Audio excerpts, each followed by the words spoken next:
Você provavelmente deve estar acompanhando a onda de protestos que está acontecendo no Irã. Neste exato momento, diversas cidades estão tendo atos massificados que estão protestando contra o governo e principalmente contra as condições econômicas que os iranianos estão passando agora. Diversos conflitos entre manifestantes e forças de segurança já deixaram milhares de pessoas presas, centenas de pessoas feridas e os números, as estimativas de pessoas mortas pelos conflitos está indo da casa das 700 até as 3.000 pessoas, entre manifestantes e também agentes da segurança. Esses atos estão sendo compostos por uma grande variedade de grupos sociais, e eles começaram sendo organizados por pequenos empresários e comerciantes que estão cada dia mais pressionados pela situação econômica que o Irã vive hoje. Mas além das manifestações que estão acontecendo contra o governo, criticando o governo, também estão acontecendo atos e mobilizações favoráveis ao governo, prestando apoio ao governo iraniano, principalmente na cidade de Teherã. Só que essas manifestações não estão sendo vinculadas pela mídia e não estão aparecendo por aí. E isso tem razão de ser. A instabilidade hoje que atinge o Irã é uma das melhores oportunidades em décadas para os Estados Unidos e os seus aliados ocidentais promoverem uma nova campanha, uma nova ofensiva de pressão sobre o governo iraniano e assim conseguir que os seus interesses geopolíticos, estratégicos, sejam atendidos naquele local. Isso, inclusive, com a participação de pessoas envolvidas diretamente com o serviço secreto israelense, o Mossad. No meio desses atos, tem também aparecido alguns símbolos importantes para a gente poder entender um pouco melhor esse contexto e entender o que está acontecendo lá, como bandeiras de Israel e bandeiras da antiga monarquia iraniana, a monarquia que governou o país entre os anos de 1925 e 1979, data da Revolução Islâmica. Diante dessas pressões e diante dessas movimentações que têm acontecido lá no país, o governo Donald Trump já ameaçou realizar uma taxação de 25% sobre todos os produtos iranianos, além, é claro, de reforçar aquela retórica, de reforçar aquele discurso de que a ajuda está a caminho, flertando aí com a possibilidade até de uma possível intervenção militar dos Estados Unidos naquele território. Mas como que o Irã chegou nessa situação? Quais que são os interesses dos Estados Unidos por trás disso? E principalmente, o que pode acontecer agora, nesse momento, no país que tem um papel estratégico e fundamental na geopolítica internacional? Para a gente começar, vamos falar da atualidade dos protestos, por que eles estão acontecendo, e depois a gente vai fazer uma volta ao passado para entender a importância estratégica e o papel geopolítico do Irã para essa organização mundial. Os protestos estão acontecendo reflexo principalmente de três fatores principais. O primeiro deles é a desvalorização do real, a moeda do Irã. Essa desvalorização bateu 84% no ano passado, o que corroeu bastante a capacidade de investimento e do poder de compra dos iranianos de uma maneira geral. Além disso, a inflação no país também atingiu um patamar bastante elevado, chegando à casa dos 72%. E para poder contornar esse problema, o governo chegou a anunciar uma reforma que mudaria algumas questões relacionadas a impostos, o que levaria ao aumento dos tributos, o que gerou uma comoção e uma irritação por parte da população de maneira generalizada. Por isso que eu comentei que os protestos começaram com os pequenos empresários e com os comerciantes e depois, por uma série de razões, se alastraram por vários outros grupos sociais, incluindo aí camponeses, operários, setores de esquerda e setores também conservadores e reacionários que querem que o Irã volte a ser o que era antes da Revolução de 79. Em junho de 2025, o Irã foi atacado por Israel e o Irã respondeu dando início à chamada Guerra dos 12 Dias. E durante essa guerra, a estrutura do complexo produtivo da indústria do petróleo iraniana foi bastante afetada, o que, é claro, gerou um impacto na sua capacidade de extração e também de venda do petróleo, algo que está relacionado a um outro ponto importante, que são as sanções econômicas que o Irã vive desde 2011 pelos Estados Unidos e os seus aliados, o que impede com que o país tenha uma normalidade comercial, uma normalidade econômica e que, num momento de crise, num momento de fragilidade como esse que a gente está vendo, a gente perceba que isso desgasta a população, que isso desgasta as condições de vida, levando a esses protestos e essas manifestações. Junto com isso, o governo também tentou aplicar algumas medidas, principalmente medidas de corte de gastos, de maior incentivo fiscal, para contornar a crise econômica, mas que não foram efetivos e que continuaram gerando esse barulho, levando ao crescimento das manifestações. E essa instabilidade que está crescendo agora sobre o Irã está sendo muito importante principalmente para os Estados Unidos, que estão vendo nessa instabilidade uma oportunidade para conseguir enfraquecer um inimigo já de muito tempo, especialmente depois que duas coisas aconteceram. A primeira delas foi o bem-sucedido ataque realizado contra a Venezuela, que levou ao sequestro do presidente Nicolás Maduro, e também a falta de uma resposta efetiva por parte dos aliados históricos da Venezuela com relação a essa ofensiva. E o segundo ponto é o enfraquecimento do programa nuclear iraniano, que sofreu baixas importantes nos últimos anos, especialmente causado por ataques que a gente vai falar daqui a pouco. Então, com o governo iraniano passando alguns perrengues, essa é uma oportunidade histórica em décadas para que os Estados Unidos façam mais uma vez a sua política de desestabilização de regime e assim consigam colocar um aliado ou consigam criar ali uma situação em que eles poderiam intervir e assim garantir o controle sobre uma área estratégica para sua geopolítica, algo que já aconteceu na história. Para entender isso com um contexto maior, vale a pena a gente revisitar a história do Irã no século XX.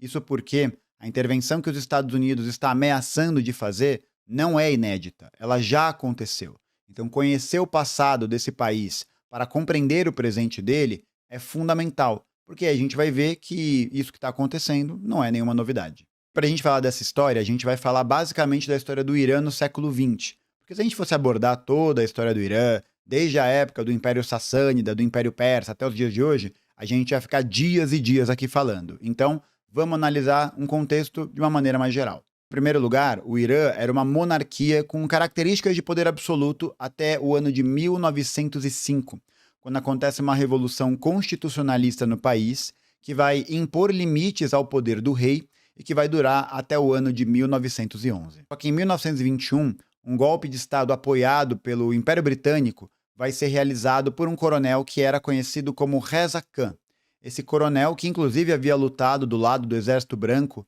na Guerra Civil Russa, depois da Revolução Soviética, vai ser um coronel que vai ser posto ao poder com o apoio dessas forças ocidentais. O objetivo de colocar o coronel ali era de promover um estreitamento, uma aproximação ainda maior do governo iraniano com o Império Britânico, já que várias empresas britânicas tinham seus negócios envolvendo petróleo na região. Então, colocar um governante que fosse favorável aos seus interesses seria também ajudar esses negócios a prosperarem. Nessa época também havia uma pressão muito grande por parte de movimentos sindicais, movimentos comunistas, de movimentos dos trabalhadores em geral, que eram muito ativos no Irã, inclusive com uma possibilidade de uma implementação de uma República Socialista Soviética da Pérsia, num modelo parecido com o que foi implementado depois da Revolução Bolchevique, da Revolução Russa de 1917. Então era fundamental para o Reino Unido, para os Estados Unidos, para o Ocidente no geral, neutralizar essas ameaças e impedir com que esses novos inimigos pudessem ascender ao poder. Só que em 1925 vai acontecer um golpe dentro do golpe, apoiado pelo Império Britânico e pelos Estados Unidos,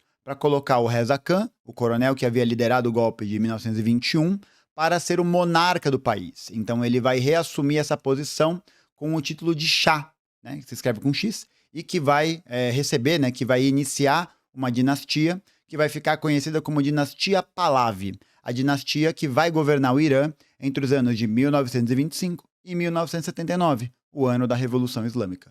Com a ascensão do Reza Khan Pahlavi à posição de monarca, a aliança do Irã com os britânicos vai se estreitar cada vez mais. Isso porque, como eu comentei, os britânicos participavam dos negócios envolvendo o petróleo com o Irã desde 1914, quando o Estado britânico comprou 51% das ações da Anglo-Persian Oil Company, e que mais tarde daria origem à Anglo-Iranian Company, que depois daria origem à British Petroleum, né? Então, esses negócios, esse interesse britânico na região, ele era histórico, e ele era muito importante, muito estratégico para o fornecimento do petróleo para o Império. Foi durante o governo do Reza Khan Pahlavi que os acordos que foram assinados em 1914 vão ser atualizados e que a concessão de exploração do petróleo iraniano pelas empresas britânicas vai ser estipulada, vai ser colocada até o ano de 1993. Ou seja, um acordo que duraria praticamente todo o século XX e que submeteria o Irã a estar sempre nessa posição de país exportador de petróleo, mas de exportador de petróleo sem ter o controle do petróleo, né? Um caso clássico aí de um modelo de economia dependente, de um modelo de economia de exportação, que a gente está vendo se aprofundar agora, por exemplo, no acordo entre o Mercosul e a União Europeia. Isso não tem nada a ver com o vídeo, mas eu recomendo muito que você vá lá assistir, eu publiquei no meu canal, e enfim, um tema muito importante para você também conhecer mais a respeito. E que tá, porque o Estado iraniano dava o direito do Império Britânico, das empresas britânicas, em explorar aquele recurso, mas não repassava integralmente e de maneira justa o que era obtido através da venda do petróleo, segundo o preço internacional, o que fazia com que o Irã estivesse sempre em condições econômicas ali complexas. Em 1941, já no começo da Segunda Guerra Mundial, o Reza Khan Pahlavi, o monarca que havia sido eleito com apoio dos britânicos, vai se mostrar simpático aos regimes nazifascistas. E isso era uma ameaça muito grande para os aliados, especialmente porque em 1941 as forças do eixo, lideradas pela Alemanha, vão invadir a União Soviética. E nesse contexto, o Reza Khan Pahlavi não queria criar nenhum tipo de restrição para a passagem de tropas alemãs pelo seu território, o que vai provocar no ano de 1941 uma intervenção anglo-soviética, uma intervenção que vai pressionar o Reza Khan Pahlavi a abdicar do trono em favor do seu filho, Mohammad Reza Pahlavi, o que seria monarca do Irã entre o ano de 1941 e 1979. O governo do Mohammad Reza Pahlavi, que a gente vai chamar de Reza Pahlavi, foi um governo mais secular que o do pai e vai promover algumas políticas de modernização no país, mas a custo de muita repressão política contra os opositores, principalmente com aqueles que eram parte do Partido Tudeh, o Partido Marxista-Leninista do Irã, que seria o equivalente ao Partido Comunista do Irã e que até hoje tem um papel fundamental nas mobilizações de trabalhadores, inclusive essas atuais, dos quais eles são bastante críticos do governo. E aqui é importante porque depois da Segunda Guerra Mundial, vários movimentos nacionalistas vão florescer em todo o mundo, inclusive movimentos nacionalistas de esquerda. E no Irã não será diferente, que em 1951 vai ser eleito como primeiro-ministro o Mohammad Mossadegh, que era um nacionalista de esquerda, não comunista, e que vai que vai articular uma luta por uma maior participação do governo iraniano no controle dos royalties, ou seja, nos recursos que eram obtidos através da venda do petróleo, para a utilização desses recursos na vida dos iranianos, dos trabalhadores iranianos, o que vai despertar a ira, a suspeita e também a necessidade de intervenção daqueles países que são considerados as grandes democracias do mundo, principalmente os Estados Unidos e o Império Britânico. E essa revolta dos colonizadores vai acontecer porque em 1951 o Mossadegh vai propor a nacionalização da Anglo-Iranian Oil Company, aquela companhia que eu havia comentado alguns minutos atrás, que era a grande responsável pela exploração do petróleo no território. E essa nacionalização vai acontecer depois que o Mossadegh exige que a empresa mande documentos para o governo iraniano mostrando quanto dos royalties estavam sendo repassados para o governo. A empresa vai se recusar, né, porque será? E aí, depois disso, o Mossadegh vai, de fato,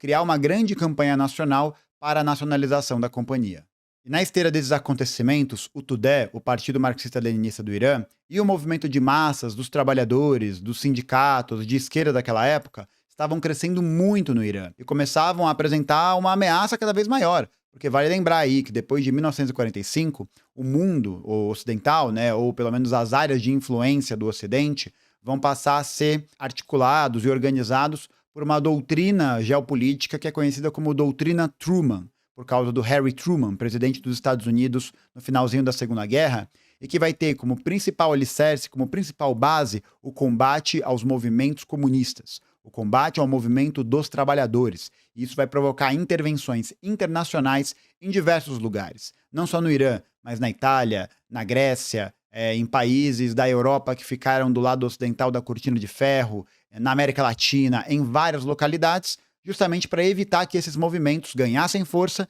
e pudessem colocar em xeque e questionar a hegemonia do capitalismo. É nesse contexto que acontece, em 1953, isso já revelado por documentos da CIA, a Operação Ajax, uma operação que vai ser controlada, que vai ser articulada pelo Serviço Secreto Britânico, o M16, e a CIA, que vai depor o Mohammad Mossadegh e vai criar uma aliança, e vai criar condições para que o Shah, o Reza Pahlavi, ganhe poderes cada vez maiores e assim pudesse governar totalmente em favor dos interesses ocidentais.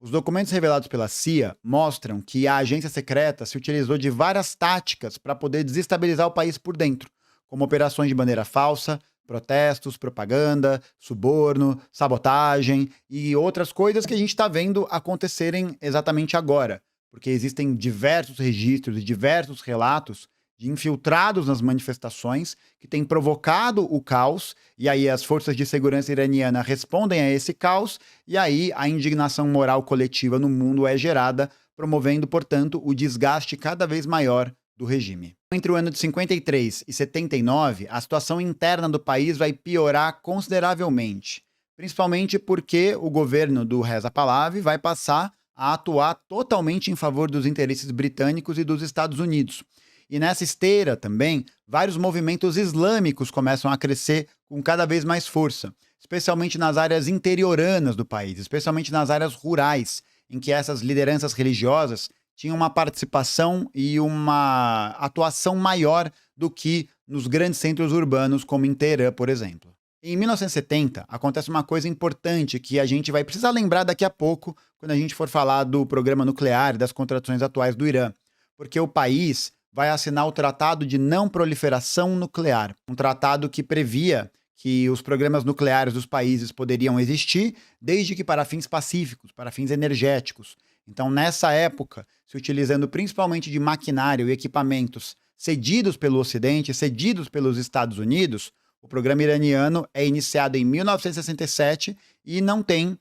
perspectiva, né? Não tem ali um desenvolvimento voltado para o uso em armas militares. Esse projeto foi um projeto de modernização e também um projeto de segurança energética para o país, para que ele dependesse até menos do petróleo que ele exportava. Nos anos 70, a pressão interna sobre o Shah vai aumentar cada vez mais. Isso porque ele mantinha o seu poder realizando uma repressão muito grande contra os seus grupos de opositores. E as condições de vida da população iraniana, de uma maneira geral, vai piorar sensivelmente. E em 1979, o movimento que vai conseguir liderar esse ascenso das massas, esse ascenso das forças populares, eram os movimentos religiosos, movimentos de caráter islâmico, e que vão ser, inclusive, apoiados pelo Tudeh, apoiados pelas organizações de esquerda, como uma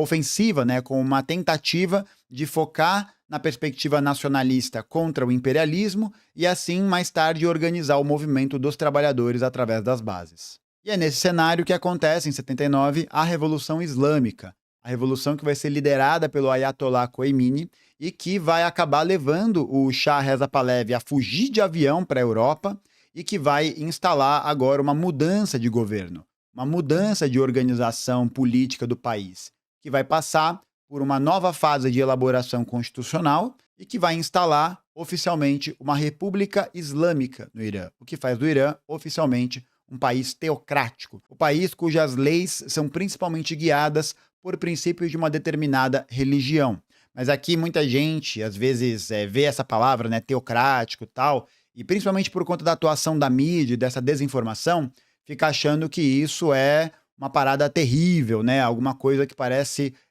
enfim, capetada, um negócio assim. Só que um regime teocrático nada mais é do que um regime governado por leis religiosas. A gente tem outros dois bons exemplos de regimes teocráticos que não sofrem esse mesmo tipo de crítica, né, pela sua religião, que são Israel, né, em primeiro lugar, e o Vaticano, por exemplo. Então, a grande questão é que o regime teocrático nada mais é do que uma organização, do que um governo cujas bases das leis são orientadas pelos princípios religiosos. E aí, pós-79, o Tudeh, o movimento comunista, que apoiou o movimento islâmico na tomada do poder, vai ser duramente perseguido, com as suas lideranças e seus militantes sendo presos, assassinados, exilados, algo que vai gerar uma hegemonização, uma monopolização do poder por parte desses setores religiosos de maneira praticamente dominante em todo o território. E depois de 79, uma série de eventos vai acontecer mundo afora e que vão ser importantes para a articulação geopolítica, tanto do Irã, do Oriente Médio, quanto do mundo como um todo.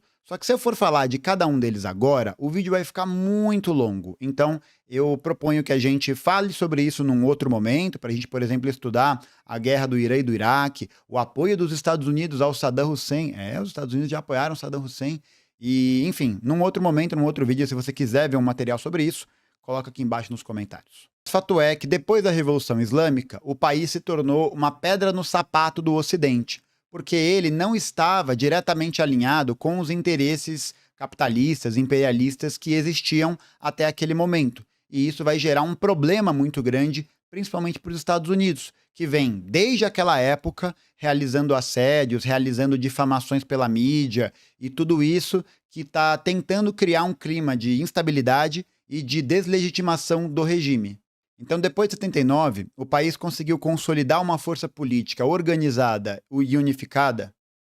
Então, depois de 79 e depois dessa hegemonização feita pelos movimentos islâmicos, o país conseguiu ter uma força política organizada e unificada, coesa, muito, muito grande. Isso se tornou um problema muito grande para o Ocidente, já que o Irã não correspondia mais aos interesses que dominavam o país até então. Esses interesses imperialistas, os interesses relacionados à exploração do petróleo, à repressão interna e tudo mais. E é justamente por isso que países como os Estados Unidos, a Grã-Bretanha, através dos seus veículos de comunicação,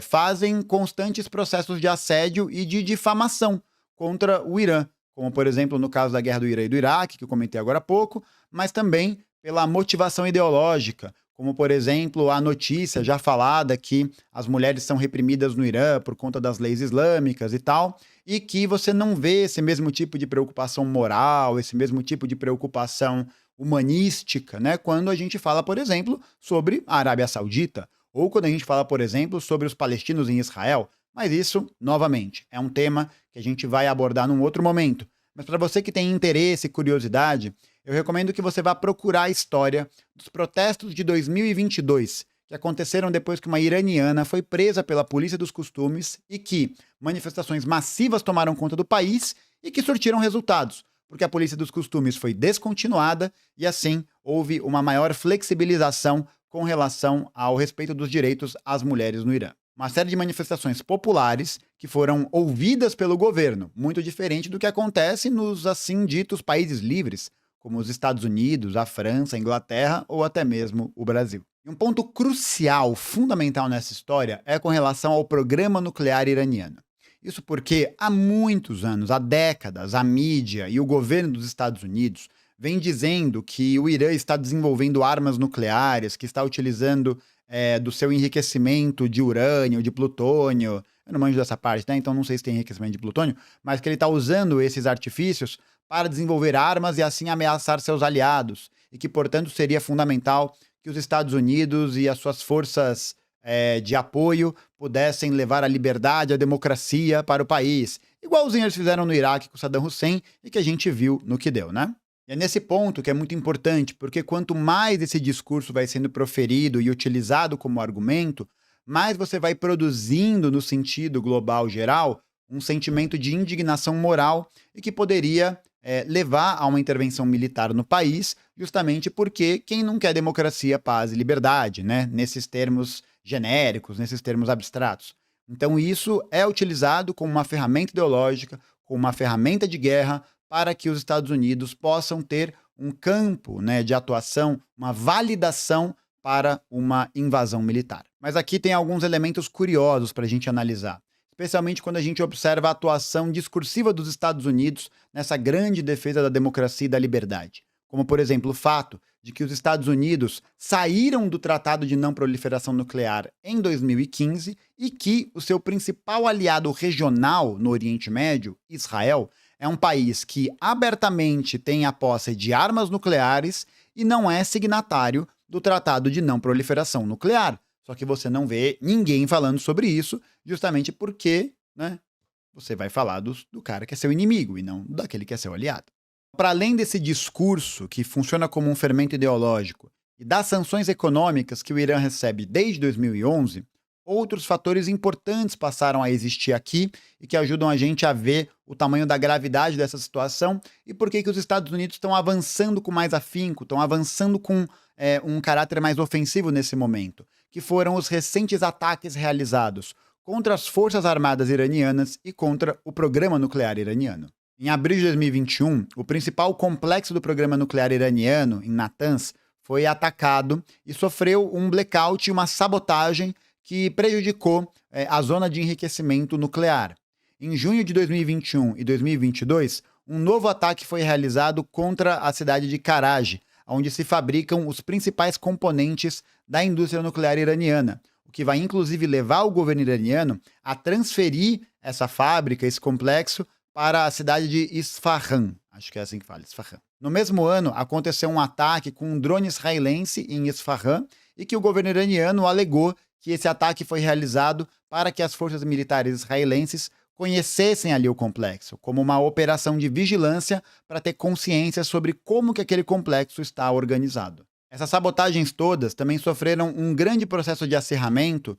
na deflagração, no início da Guerra dos 12 Dias, que eu comentei lá, a guerra entre Irã e Israel, que aconteceu em 2025. Isso porque os bombardeios israelenses atingiram várias instalações do complexo nuclear iraniano, além de terem matado cientistas fundamentais para que esse programa pudesse continuar se desenvolvendo. Junto a isso, importantes comandantes militares das Forças Armadas do Irã também foram assassinados, como o coronel que era chefe da Força Aérea Iraniana, Amir Ali Hajzadeh. E aqui agora a gente tem realmente um fator que mostra bastante o quanto que a situação, a meu ver, ainda vai escalar e como os Estados Unidos estão preparando o terreno para que essa situação escale. Porque no dia 21 de junho de 2025, os complexos de Natanz e Isfahan foram atacados por bombardeios americanos B-2, ataques inclusive que foram celebrados pelo Donald Trump num discurso em que ele disse que a destruição foi perfeita, maravilhosa e que foi assegurada. Um outro momento dramático dessa história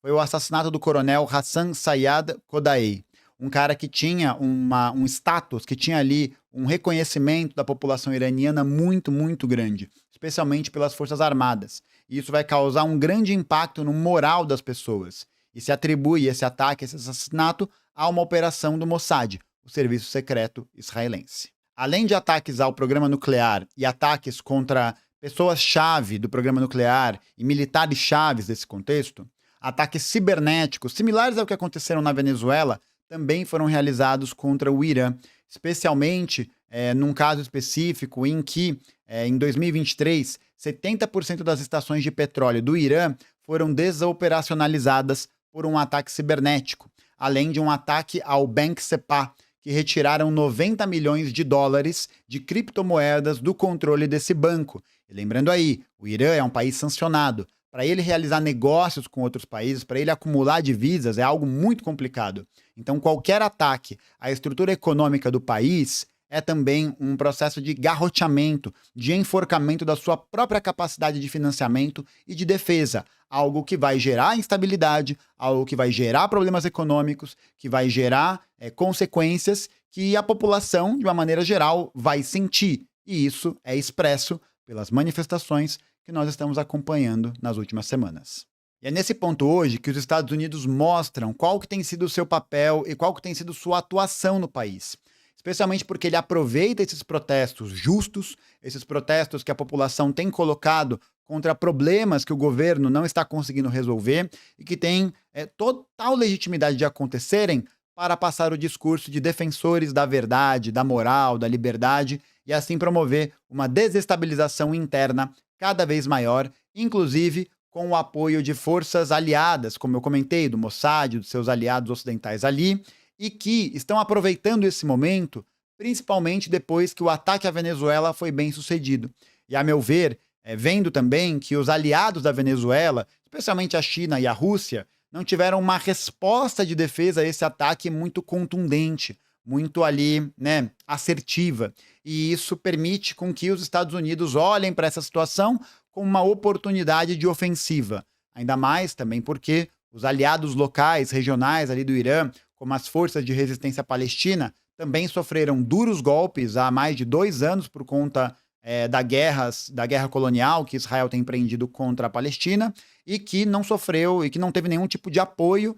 da Rússia ou da China de uma maneira mais articulada e mais estruturada. O que permite com que os Estados Unidos vejam essa situação, como eu comentei, como a melhor oportunidade em décadas para pressionar o regime iraniano e assim garantir a sua hegemonia na região, o fortalecimento de Israel e o desmembramento, o enfraquecimento de um inimigo que há muito tempo incomoda o seu sapato. E esse é o resumo da ópera. Tem muito mais coisa para falar, tem muito tema para falar, especialmente ali depois dos anos 80, anos 90, no começo dos anos 2000, mas, como eu disse, é muito tema, é muito vídeo, e eu acho que esse aqui já está longo o suficiente. Então eu quero saber o que você acha sobre esse assunto. Comenta aqui embaixo. E também não esquece de curtir esse vídeo, de compartilhar ele, se ele te ajudou a entender melhor essa situação, o que você acha dessa circunstância toda, o que pode acontecer com relação a isso. E também não se esquece de se inscrever no canal e de conhecer a nossa área de membros que está aqui embaixo. Clicando em Seja Membro, você vai saber mais sobre isso, tá bom? Muito obrigado por ter assistido até aqui, valeu e até a próxima.